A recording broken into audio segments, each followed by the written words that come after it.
class is dumpster diving. That's the one I liked, so that's why I put that on there. But this is the idea, or the full title. And we're going to look at, and I said first century AD, it's really AD and BC, and I'm using the older ones instead of the newer one. So as far as BCE or whatever they use these days, I'm just old-fashioned and will stick with it. Since I'm teaching, I can do that. The different areas, we will eventually see each of those three areas, trash dumps, rock piles, and mud holes, and discoveries made in each of those along the way. The idea started off as teaching about daily life and ordinary people in the first century world, both again AD and BC, and what was found in some papyri. These were in Egypt, so kind of made some adjustments there. And I wanted to talk about carpenters, shepherds, travel, and taxes, among some other things, and just how was it any different from today, or was it the same? Obviously, people walked everywhere then. We drive, we can go 100 miles in a couple hours, unless you're my son-in-law, and then you can do it in an hour. And if you are, but back then it took maybe 8 to 10 days because of the terrain people had to walk on. So that's what started it off. And then a new book came out about some discoveries in what's called the City of David.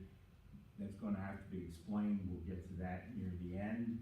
And now other discoveries along the way over the last couple of decades you may or may not have heard about, but it just fascinates me is where these things are found. So we're going to cover a lot of these areas. Start with the Dead Sea. This is one of the areas where they had the caves, and you can look and see on the right there's a cave, and then to the left, on the left side, a couple more caves. Nothing easy. And they were really meant to hide these things from whoever, probably the Romans, and so they put them in jars or rock jars, whatever, it just or chromatics and things like that. Chromatics, which is, and sealed them, and that preserved them in the dry climate. And then they opened them, and that caused all kinds of issues with them. So this is sort of the territory that the Dead Sea Scrolls were found in, and there were 11 caves at the time of finding between 1947 and 1956. Kind of gives you an idea, again, how much area was covered there, different ones and what was found in those scrolls or in those caves. The type of jar there on the bottom, just a lot of scrolls. Unfortunately, because of the way it was found, and we'll talk about that,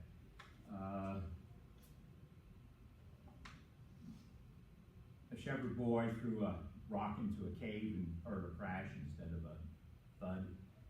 And because of that, he went in there, saw the scrolls, told his uncle. Uncle came and, hey, money. People, archaeologists buy this stuff. And so they took them out. Sometimes they tore them apart, a few pages to sell and make money on that. And they started to investigate this sudden find of all these scrolls, pieces of scrolls that were coming out, and all the selling that was going on, and came to find out there's a lot more. And they finally went out and said, okay, let's have all the details. And they went out there, found the caves, saw what was in there, and said, we're not selling this stuff anymore. And the Israeli authorities took over what's become now the Israel Antiquities Authority became in control of the scrolls, and they brought them to Jerusalem and put them under glass, as it were, put them under an environment that was friendly to them. Once they hit the air, they start to crinkle, and once you try to unravel them, and we'll see some pictures of them, they break apart. A lot of some of the caves just had broken, literally 100,000 pieces of papyrus, just with one letter on it. And they pick them all up. They have them all in the museum. They are trying to see if they can put it together, but it's a gigantic jigsaw puzzle. May I ask a question about the previous screen, George? Yeah. Would you show it? On the bottom where you have bottom right hand corner above the word Dead Sea, it says Greek text only in 140 biblical scrolls. So the biblical scrolls, weren't they in Greek, or weren't they in Greek? Okay, we need to make a distinction between when they say Greek text. Okay, that's what I was saying. They may have been Old Testament texts, or they may have been some Greek writings related to the period between the Testaments. Okay, not necessarily biblical. Not necessarily biblical, right? Okay. Yeah.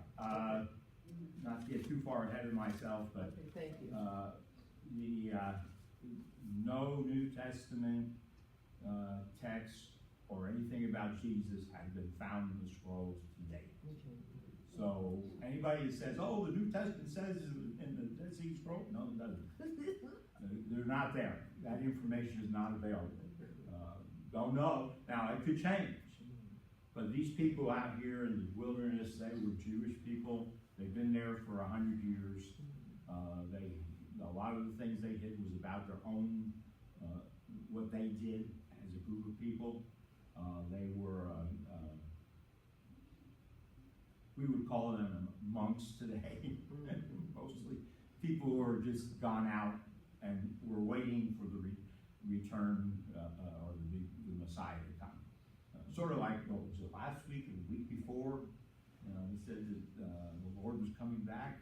This is one of the things I just ignored. But somebody, oh, the Lord's supposed to be, well, no, he hasn't come back, the rapture or whatever, And you get these every so often. I had one and got a book in the mail at the church, and it said, "Hey, reasons Jesus is coming in 1988. I guess they didn't have enough reasons because he didn't show up. Anyway, so these are, you're not going to find anything in the New Testament. You're going to find stuff about the Jewish people, about this sect in particular. We call them the Essenes. We don't know what they call themselves. So it's kind of a mystery group. We know a lot about them in the sense of what they did, but we don't know what they called themselves. We don't know how long people stayed out there. We're not sure that some people went out there, stayed a few years, said, "Nah, this isn't for me," and went back somewhere. And we don't know whether John the Baptist or Jesus even came in contact with them. We do know the Romans destroyed them. That we do know. So that's just something to keep in mind. New technology with the scrolls will help us, give us an opportunity to read some of the scrolls that have been damaged, that have deteriorated.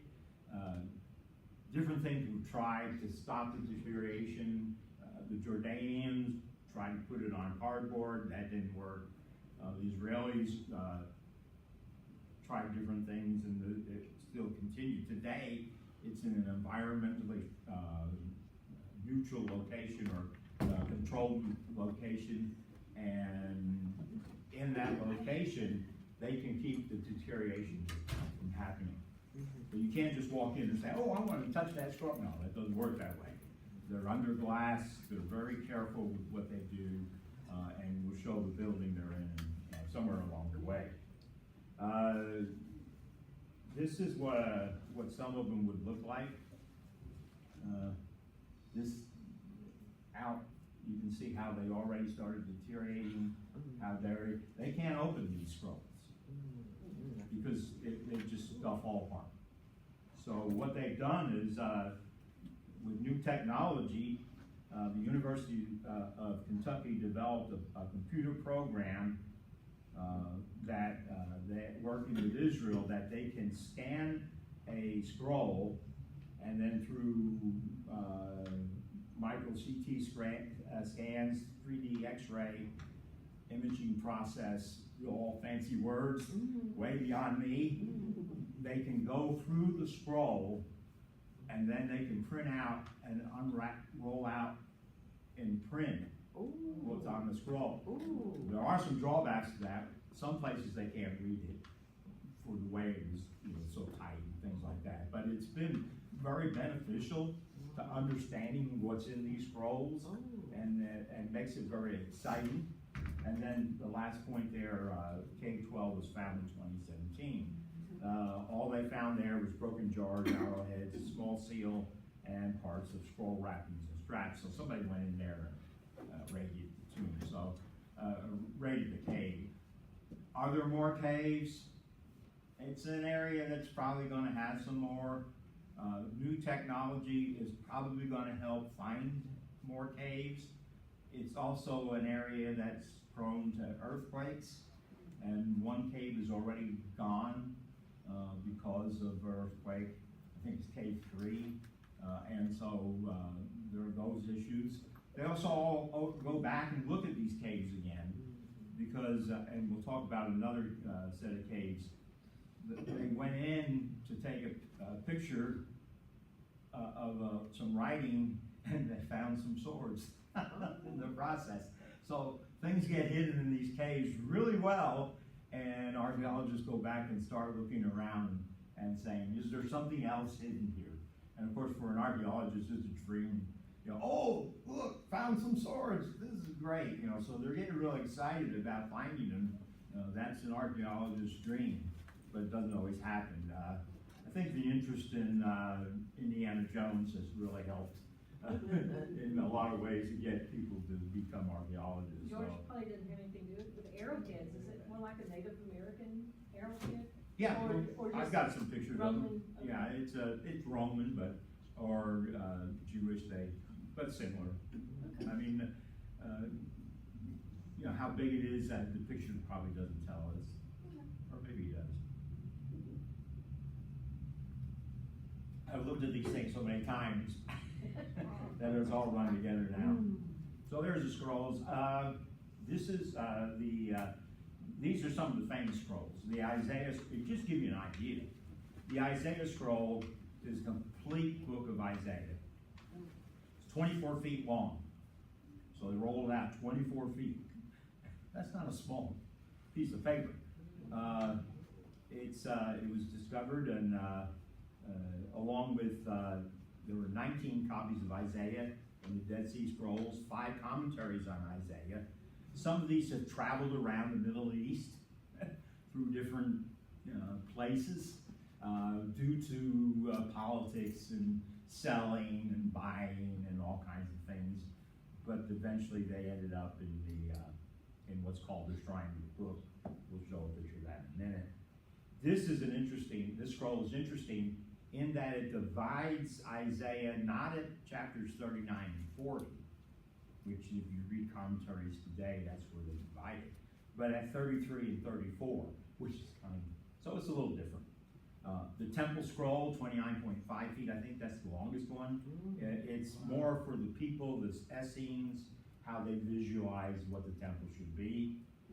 The copper scroll, this is the one that if you're going to read a mystery novel of the Middle East, this is the one that will be in almost every one of them. It's on copper, of all things, only 8 feet long. It's got it's considered a treasury map of some type. Has all kinds of clues, shall we say, of some type of treasure that could be up to $1 billion in treasure today. Dated somewhere in around 70 to 132 AD. what's interesting is that nobody can understand. Because they don't know what the clues mean. Well, you know, and people are out there digging. Yes, they are. Some have claimed, well, I think we know where it is.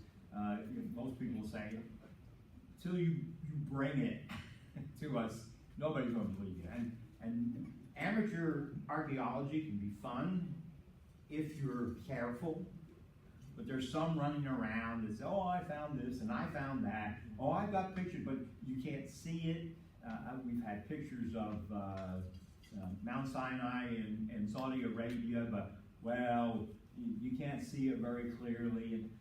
And, no, don't go there. Or the Pharaoh's chariot wheels in the Gulf of Aqaba. No, don't do that either.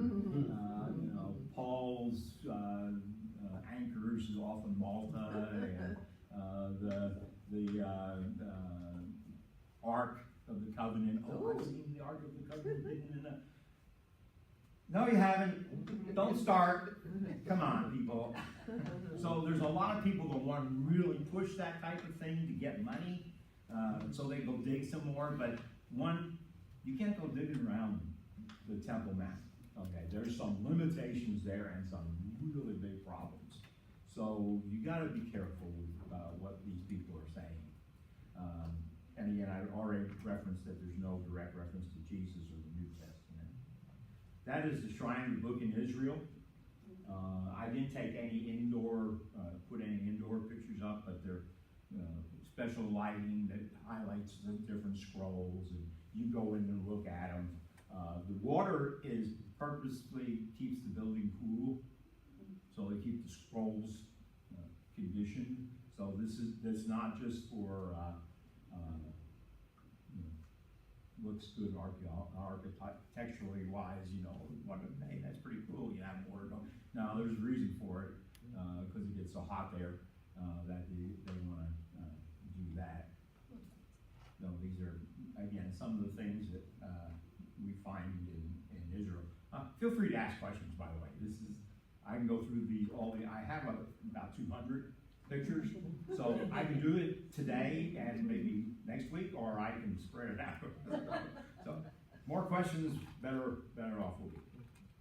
Let me ask the last picture that the place that they had the scroll, that is part of the government or yeah. Who take care of the scrolls? The Israeli what do I call that? Where is it? I was too late. Antiquities Authority. Oh, okay. And you'll see it as IAA in news reports. They're the ones that control this. Okay. You cannot do anything in Israel without their authority. Okay. If you find something, you have to go through them.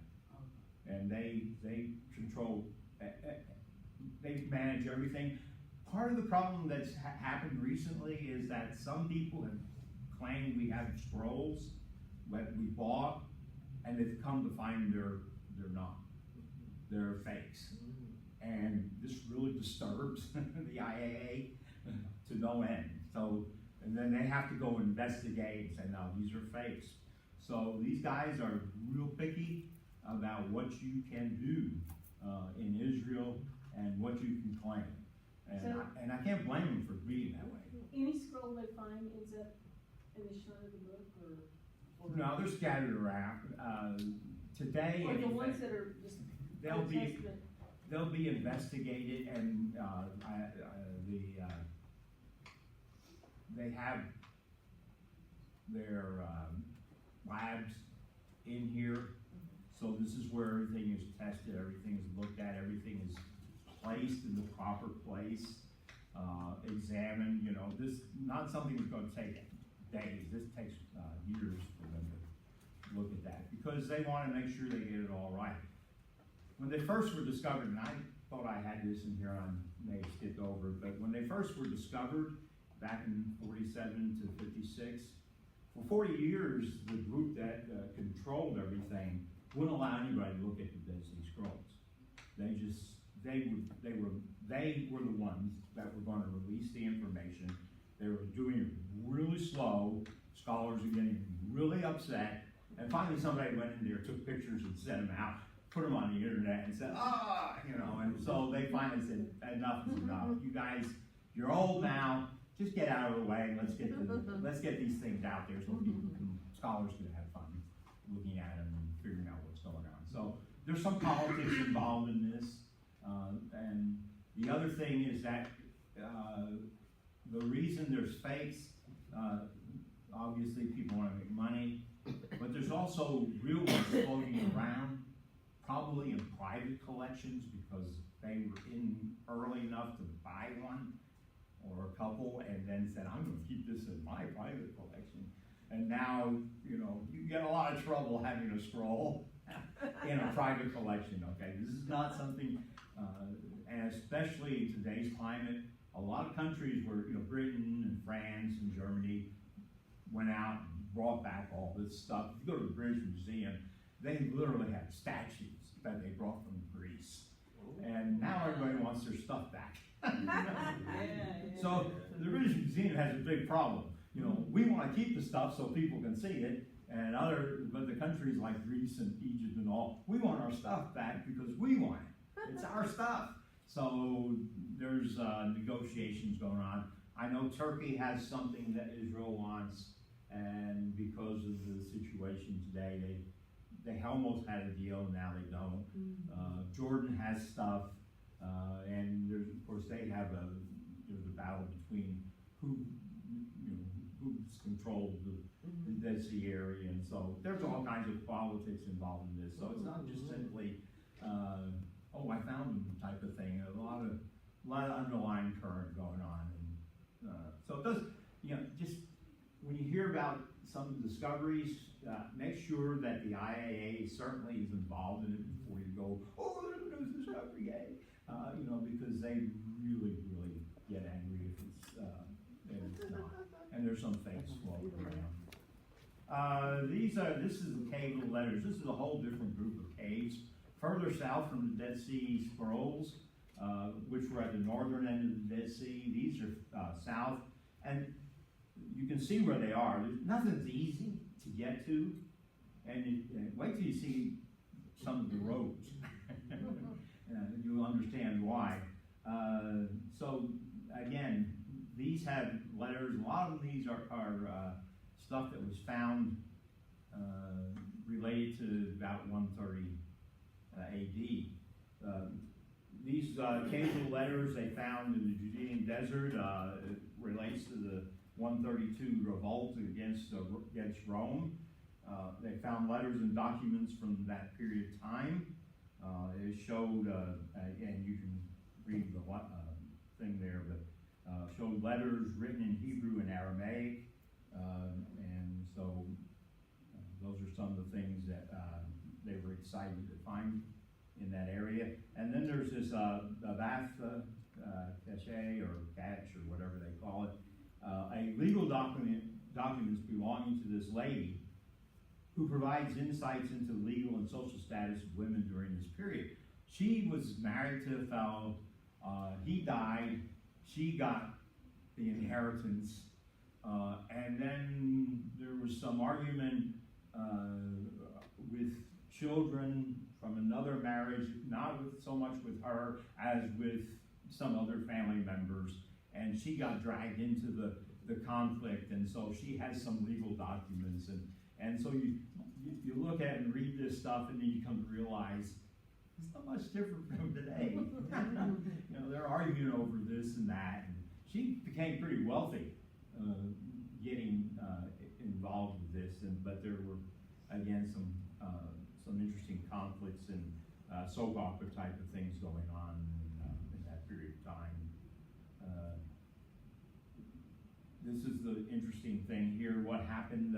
Apparently, she fled to the cave of the letters. In the cave was found a satchel containing legal documents, a pair of sandals, bundles of balls of yarn.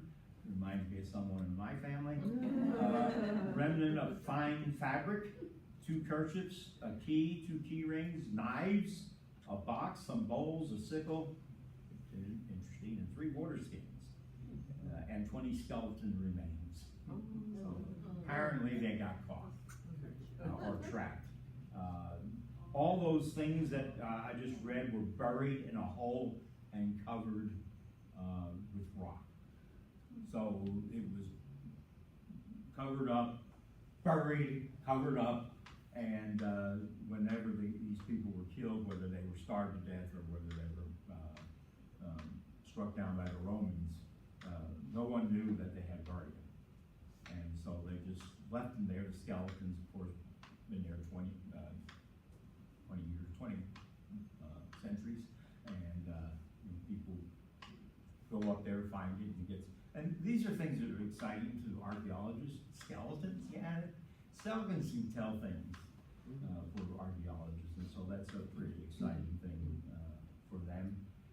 It's just interesting that all that stuff was found, and again, you look at it, a satchel with all those things in it. Ladies, doesn't any of that sound familiar?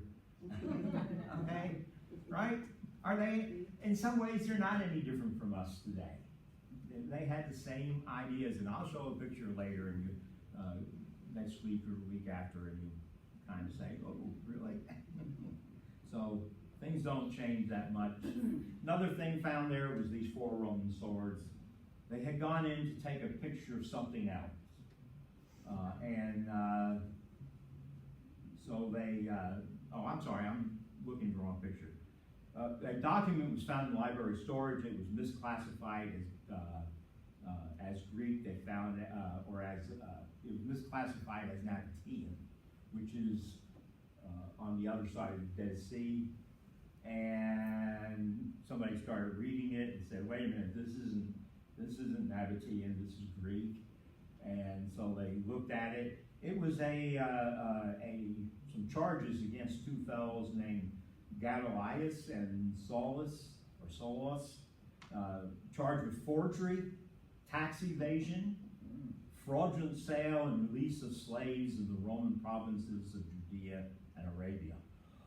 Ooh, that was bad. And so they got in a lot of trouble from the Roman authorities.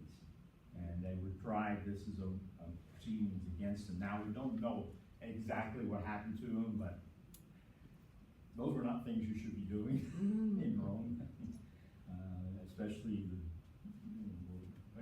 any of them. They were very picky about.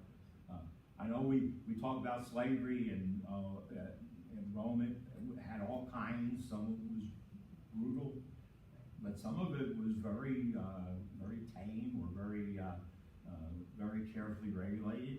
And if you violated some of the stuff, Rome just gets really angry over a lot of it. So there's a lot going on here that they were in trouble. It gives us an idea, even in these Roman provinces way away from Rome, they were concerned about how the law would be followed, how they would do these different things. And so these discoveries just are little pictures of what's happening in the general public. Things that we look for biblical things because obviously we are.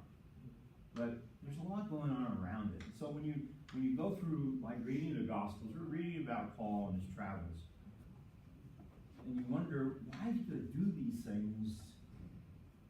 And you get to realize that there's things going on around Paul, and there's concerns there, or, well, why would people do that? Well, here's a picture here. Rome is keeping an eye on things. You can get in trouble. Yeah, they didn't have blue lights that went on, but they could come say, hey, we need to talk. So, some of the activities. Here's the source. I got ahead of myself. They went in to take a picture of something else, and we'll get to that in a little bit. And they found these 4 swords, and there's I forget what that thing is on the right-hand side. They were in their scabbards. They were in really good shape. They had been hidden. This is one of the things they hid someplace behind something nobody went back and looked at. And so they were, and I get a picture, you're in you get your photographer in there, he's taking pictures, and you're just wandering around or looking around, and you kind of, oh, what's back there? You know, and reach back and, wait a minute, there's something back there, and, oh, sword, ooh, another sword, you know. And they get real excited about this. And this is just a glimpse as the type of swords that Rome had. And what appears to have happened is that they were, some Roman soldiers were killed in the war, and they took the swords and they brought them in here and they hit them really well, so no one else could find them. The Roman soldiers couldn't find them, obviously, but no one else found them either for 1900 years. So it's just kind of a interesting picture there. The swords were well preserved, 3 in their wooden or leather scabbards, measured about 24 to 26 inches, so about that long. Kind of, Rome had different types of swords. That was a close-in fighting sword. It's a remote area, and gives somewhat of an insight into the conflict between the Jews and the Romans in the 130 rebellion. They could have been spoils of war hidden for future use. So again, things get hidden and nobody goes back. And we see that all the time, everywhere. Things are hidden. You go to England, they keep finding coins in England. It may be Roman coins, it may be Norse coins, it could be anything. People bury stuff, hiding them. Nobody goes back. They forget, they die, they flee, they never return. And some farmers out there, oh, what is that? You know, and there's a bag with a bunch of coins, and oh wow, I'm rich, you know. Not really, but anyway, you know, look what I found type of thing. And so it's just an ongoing thing involved in all this. All this stuff just adds up to help us better understand what's happening in that world. And it's just the same here.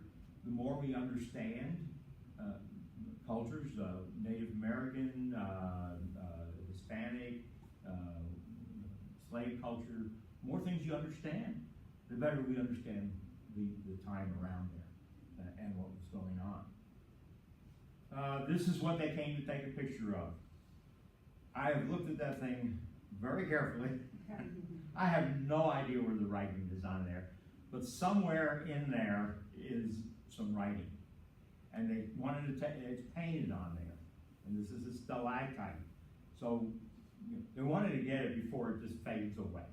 And so that was the purpose, to go into the cave, take the picture, and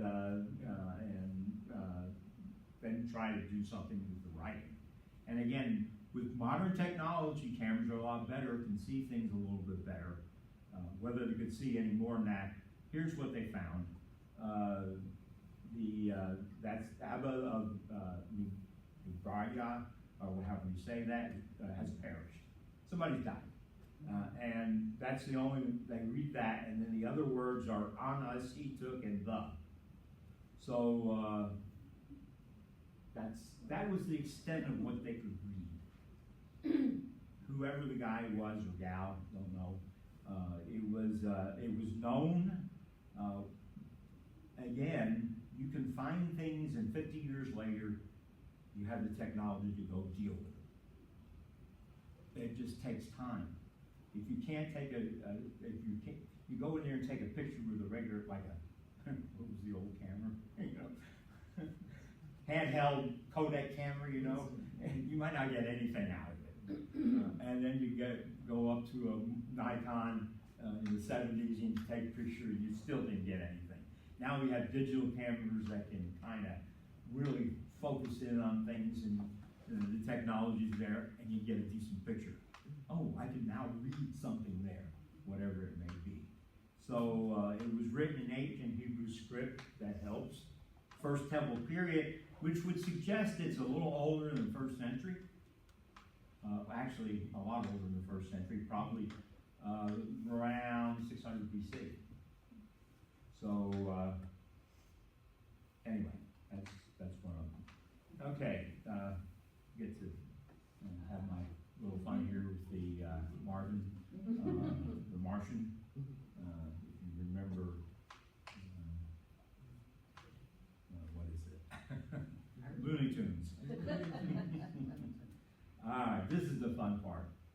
satellite technology is now being opened, or is opening up new insights in places like Egypt. And this lady, Sarah Parchek, who's at Alabama, has been a leader in this area, and she's called the space archaeologist. And her studies have brought up, they have found 3,000 settlements based on using space technology, that is satellite imagery and other types that are connected with it, to take pictures and find things that are somewhat hidden. About a dozen pyramids no one knew about, and 1,000 tombs. Tombs are interesting because if there's somebody who's buried with something, you get a lot more information. And so they found some tombs in that. And I'm reading all this, and we'll come back and talk about it. 14,000 archaeology sites in northern Syria, and she found one area in Egypt. They took pictures of this town that had been excavated, and they said, everything, here's our town, we got it all kind of figured out.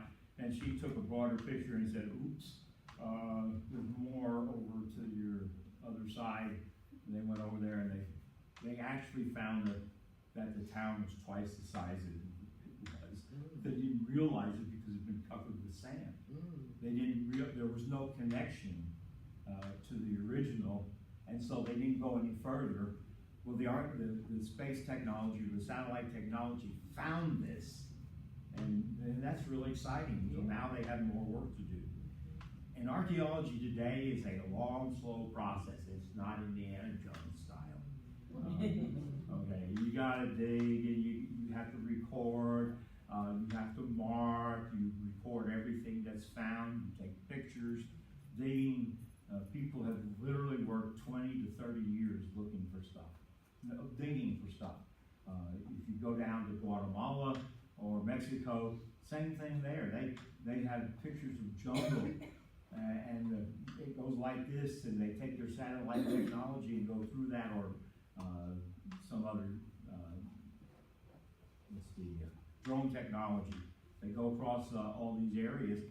There's all kinds of stuff there, but there's only a few people working on it. It would take 1,000 years to go through all that.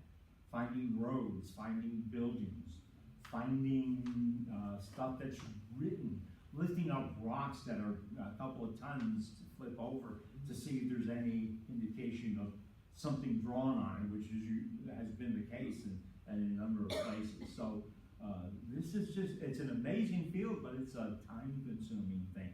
If you're become an archaeologist, you're committed yourself to a long time frame, and you have to raise money, and you have limited time to dig, because sometimes rainy seasons in some areas, winter, wars, all kinds of things can interfere in it.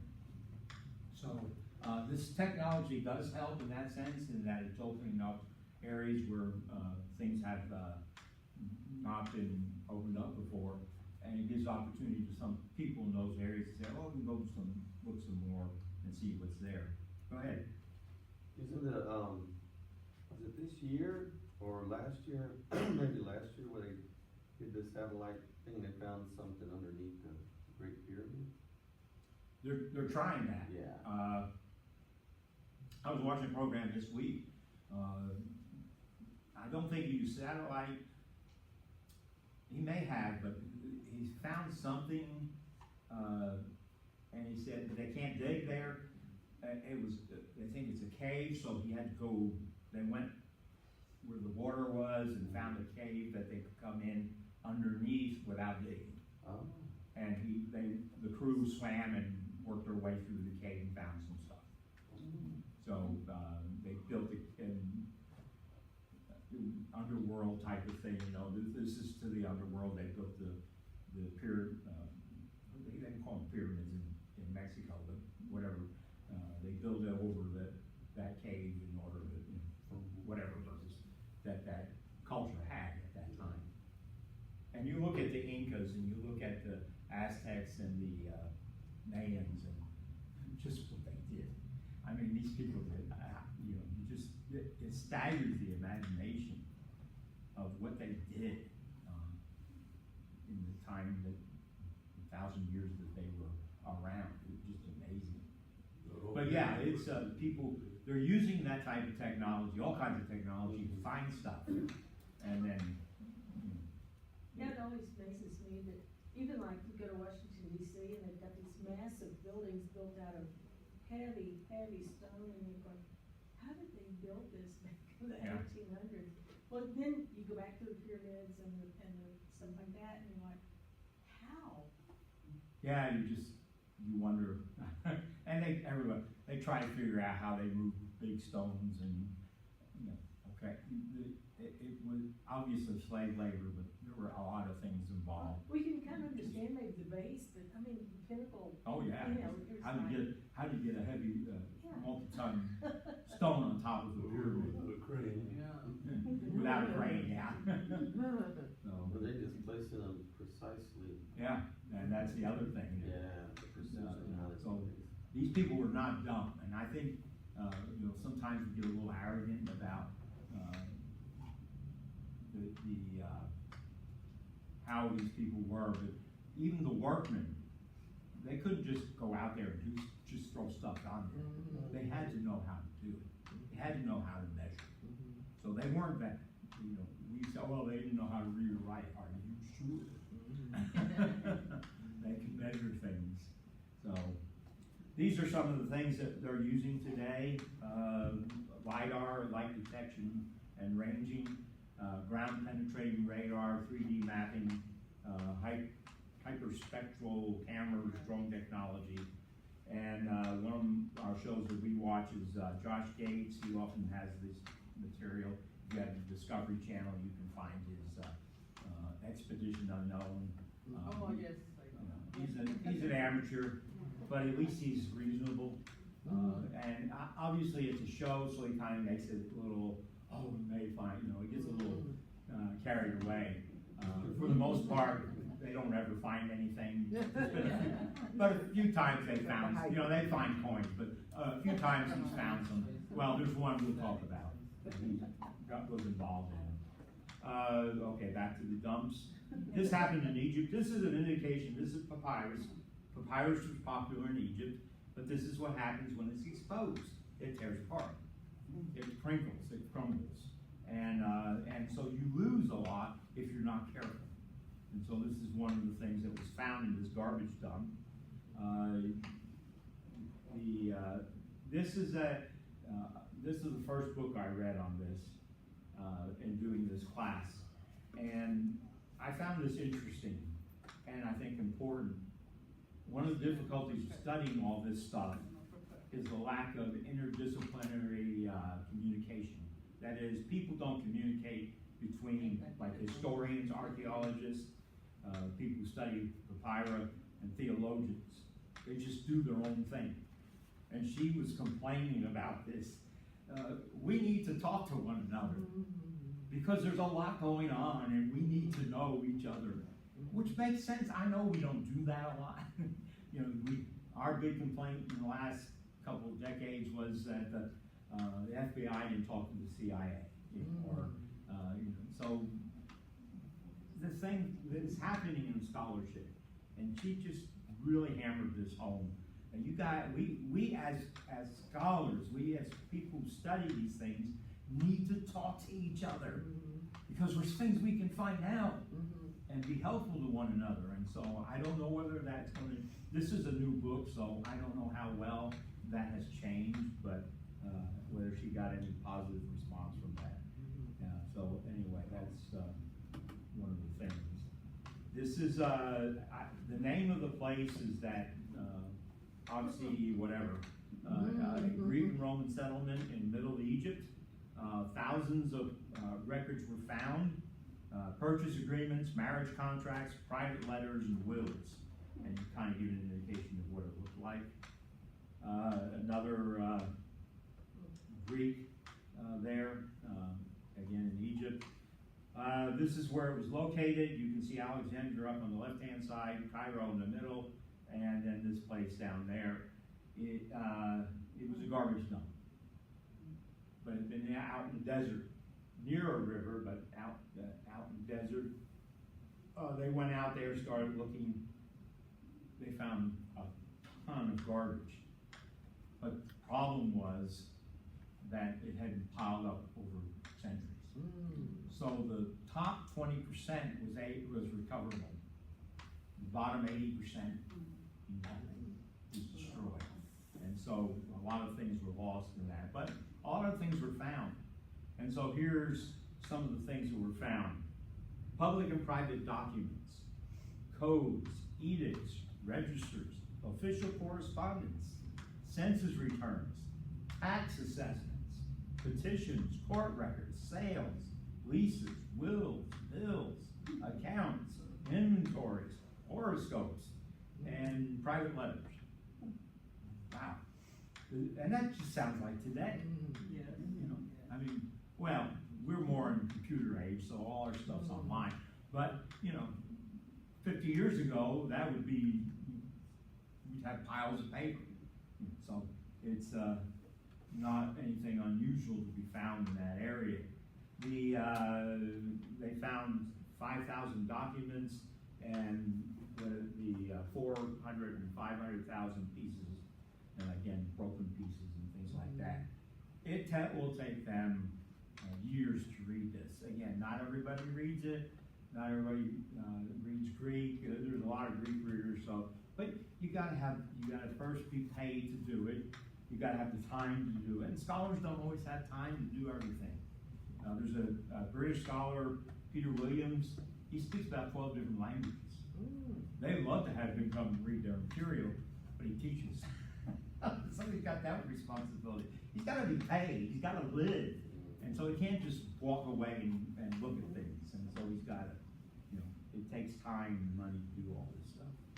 I put that on there just to show this is another Fayum, or however you might say that.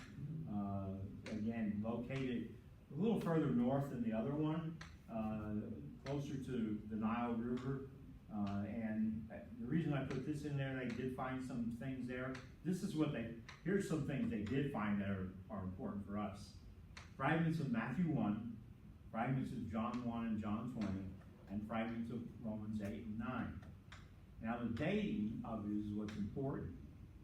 Matthew is probably written, I have an early date on Matthew, so we'll say around 50 AD.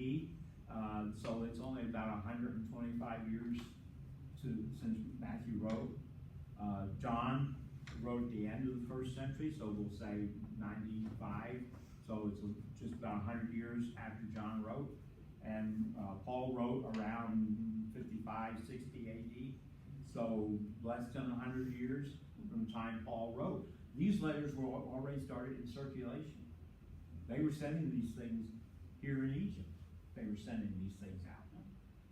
Somebody was writing, copying these Romans and Matthew, and somebody carried them down to the middle of Egypt. So that makes it an interesting and exciting thing that people were actually having these things available to them. It wasn't like 1,000 years later somebody showed up with a little piece of paper. They were actually copying these things down. So that's one. We're running out of time here. All right. I just want to talk about this. This is my challenge. I think scholars need to reevaluate how they look at reading and writing in the first century world. There's graffiti in port cities. Obviously, people could write, and obviously, there were people who read it. And we're not talking about pictures. We're talking about go to this restaurant type of thing, or here's where the best place to get your shoes and sandals repaired, or something like that. Just little things like that, that somebody could go along, look and say, or looking for this shop, because this is a popular shop. And so here's where it's located. They go, oh look, that's what I'm looking for. Letters from family members simply stating they were okay have been found again in these Egyptian dumps. Roman soldiers writing home about the birth of a child, or birthdays. So And we're not talking about officers. We're talking about the grunt, the guy on the front line. He's writing home to his family, saying, I'm gonna be home, I hope to be home for so-and-so's birthday. Looking forward to it. Sends a letter home. We'll talk about mail next week. So there are people who, they were able to write. They may not have been writing detailed, scholarly works, but they could write simple things to send home and somebody could read it. I think in synagogues, they were educated in scripture.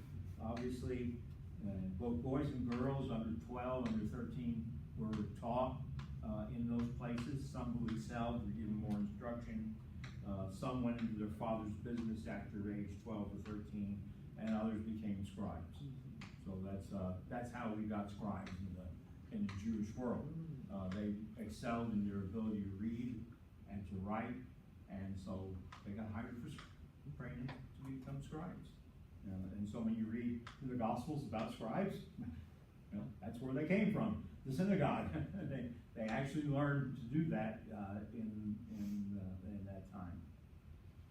And so we need to reevaluate this. I repeat things. I think the ordinary people had both ability to read basic ideas and probably use words and math in daily life. And so these were not people who were stupid. Again, scholars tend to write scholarly work and think everybody should be able to write scholarly work. It doesn't work that way. Daniel 1:4 found interesting, showing aptitude for every kind of learning, well-informed, quick to understand, qualified to serve in the king's palace. He was to teach them the language and literature of the Babylonians. So even in Daniel's day, they had to learn things. 2 Timothy 1:5 talks about Timothy learning from his grandmother and mother. Deuteronomy 6 is an interesting text, and we'll go back to that somewhere along the way. They talked about writing scripture on the doorposts of your home, and then writing it and placing it on, and we'll look at the phylactery type of thing, a little piece of paper, you roll it up and you carry it with you. Well, who does that? If somebody is sitting on the outer rim of the wilderness, I want this scripture. Moses had such a great point, and I want to write this down. And who's going to do it? Well, maybe somebody knew how to write in the neighborhood, or maybe the person knew how. And so, I think we need to take another look at how we see these things. I'm not saying these people were scholars. I'm just saying they may have had the ability to read and write more than we give them credit for. Okay. We say they're illiterate and stuff like that, but you look at the United States and like in the 1800s and maybe even later or early, people couldn't even sign their name. They couldn't write their name. Yeah. So, yeah. But but you wonder how, was that always the case, or did it get lost in the process? Oh, I've got so much more. Back in those days, people were very brilliant, through architecture and, just do, travel and then do the work. I agree. Paul writes, for we do not write you anything you can't read or understand. And of course, he wrote down his messages.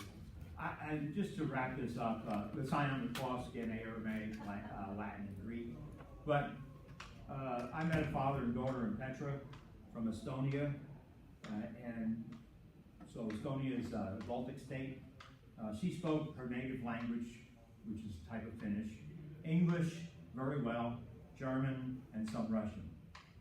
And her father spoke Finnish, German, and Russian. And then she would tease him about not speaking English very well. I love that.